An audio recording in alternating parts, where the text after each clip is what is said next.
Cumprimentos, irmãos, nesta tarde, com essa paz do Senhor, amém? Estou meio sumida aqui, né?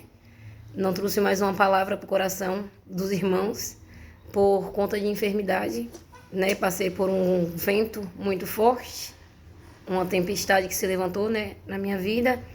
Só que eis-me aqui, né? A obra do Senhor não pode parar.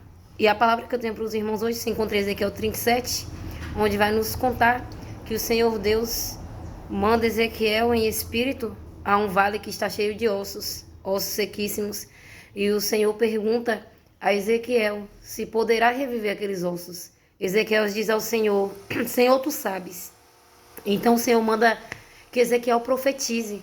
E enquanto Ezequiel profetizava, houve um ruído no meio daqueles ossos. E a palavra do Senhor vai dizer que se uniu osso com osso. E aí aqueles ossos se tornaram em humanos novamente. Só que ainda faltava algo, que era o Espírito. E o Senhor diz para Ezequiel profetizar o Espírito. E Ezequiel profetiza. E o Espírito vem. Naquele lugar onde não tinha mais esperança, não tinha mais alternativa de vida, aí surge uma nova esperança. Aleluias. Então eu quero dizer que não importa o vale que tu tem passado, não importa a luta, nem a tempestade que tem se levantado. Eu quero dizer que o Senhor tem mandado você profetizar no meio do vale. O Senhor tem mandado você profetizar no meio desse vale que você tem vivido. Eu não sei se você está vivendo no vale da enfermidade, no vale do leito de um hospital. Eu não sei pelo que tu tem passado. Só que o Senhor diz para você nesta tarde: profetiza. Profetiza no meio desse vale de ossos secos. Profetiza nesse lugar que não existe mais esperança. Profetiza aonde não tem mais alternativa de vida. Aleluias, glórias a Deus. Porque Deus é fiel para cumprir na minha e na tua vida. Não importa o tempo, né? Não importa a dificuldade. Importa a gente acreditar e confiar que o Deus que prometeu é fiel para cumprir. E que venhamos profetizar no meio do vale, no meio da dor, no meio da tristeza, no meio da angústia. Sei que é difícil. Muitas vezes a gente acaba esquecendo que o Senhor Deus está no nosso barco. Ainda que a dormir, né? A gente acaba se esquecendo. Porque eu passei por esse vento, por essa tempestade. E no meio do vento, no meio da tempestade, eu cheguei a questionar o Senhor, né? Foi um momento de tribulação na minha vida. Eu questionei a Deus o motivo de estar passando por aquilo. Só que o Senhor trouxe uma palavra para mim, ao meu coração, que foi: profetiza no meio do vale, profetiza no meio dessa enfermidade. Aleluia, glórias a Deus. Teve irmãos que esteve junto comigo em oração, né? Se prontificaram a me ajudar em oração e agradeço a todos eles. Só que tem coisas que só é entre você e Deus. Tem coisas que é para lhe aproximar do Senhor Jesus. Muitas vezes nos encontramos desapercebidos. Aí o Senhor nos leva no meio do vale. No meio do vale que se encontra cheio de ossos, onde não existe mais vida, não existe mais esperança, não existe mais oportunidade. Aleluia, glórias a Deus. Mas eu quero te dizer que Deus está no meio desse vale, está no meio desse vento, no meio dessa tempestade, assim como ele se encontrava dentro do barco, né? Dentro da polpa daquele barco a dormir. Quando os discípulos se desesperaram e começaram a chamar: Senhor, mestre, perecemos, vamos perecer. Mas não.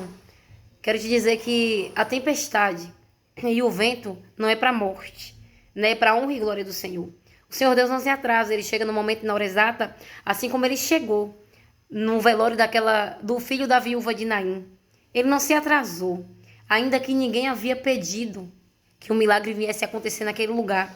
A Bíblia nos conta que ela vem descendo com a multidão chorando, e o Senhor vem entrando às comportas da cidade com a multidão, trazendo alegria, trazendo felicidade, trazendo vida, trazendo esperança. A palavra nos diz que o Senhor, ao olhar para aquela viúva que planteava, chorava, né, a morte do seu filho, que ela já não tinha mais ninguém, é outro vale, que não existia mais alternativa de vida, não havia esperança. E o Senhor se compadece daquela mulher. E o Senhor olha para ela e diz: não chores. Aleluias, glórias a Deus. O Senhor tem dito para você: não chores. No meio do vale profetize. Chega de choro. Se levanta, aleluias, glórias a Deus. Assim como o Senhor tocou naquele esquife e ordenou que aquela criança que estava morta se levantasse, é uma ordem que o Senhor te dá nesta tarde: se levanta. Chorar para quê? Aleluias. Questionar para quê? É momento de adorar. É difícil adorar no meio da dor, no meio da luta. Mas o Senhor diz: profetiza no meio desse vale. Profetiza que vai ter vida, profetiza que vai ter espírito, aleluias, profetiza que vai se juntar tudo que foi perdido, profetiza que vai haver restauração. Eu não sei em que área você precisa de restauração, mas o Senhor diz, profetiza no meio deste vale. Aleluias, que possamos profetizar, ainda que em meio à dor, que em meio à luta, e que possamos adorar o nome do Senhor, porque só Ele é digno de honra, glória, louvor e exaltação. E reafirmo mais uma vez nesta tarde, profetiza no meio do vale, se levanta no meio desse vento e no meio dessa tempestade, porque não existe problema maior que o nosso Deus. E essa é a palavra que eu tenho para deixar o coração de vocês nesta tarde. O que eu não pude expressar, que o Espírito Santo possa estar expressando ao coração de vocês. Mas profetiza no meio desse vale. Amém?